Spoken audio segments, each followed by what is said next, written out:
Kamakailan lang na pagtanto-tanto ko, ah, mga nagdaan sa buhay ko mga kapatid. Di ko alam kung naranasan nyo rin yan. Pero malamang maaring naranasan din nyo na. Dati, pag tumalon ako sa isang mataas na lugar, pagbaba, kayang-kaya pa, sabay takbo. Galing sa trabaho, maglalaro ng basketball pag uwi. Opo, alas 5, tapos hanggang alas 7 yan. Pag may ilaw, hanggat may ilaw, lalaro kami basketball at walang kapagod-pagod. Pero ngayon, konting galawan lang, humihina na yung aking katawan. At may mga tumatakbo sa isip ko na mga gusto ko pa siyang gawin. Pero pag ginawa ko naman after, para akong binugbog, para akong, alam yun, parang naubusan ka ng 100% lakas. Naranasan nyo pa rin po ba yan? O nararanasan nyo po ba yan? Siguro, may mga bagay na sa buhay ko, gusto ko pa siyang gawin pero hindi na talaga kaya.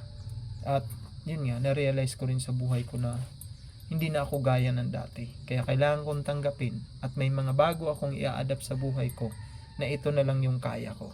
Yung mga bagay na kailangan ko na siyang, o mga gawain na kailangan ko na siyang isipin na lang at pagtawanan na lang kasi naalala mo na kaya mo pero ngayon hindi na.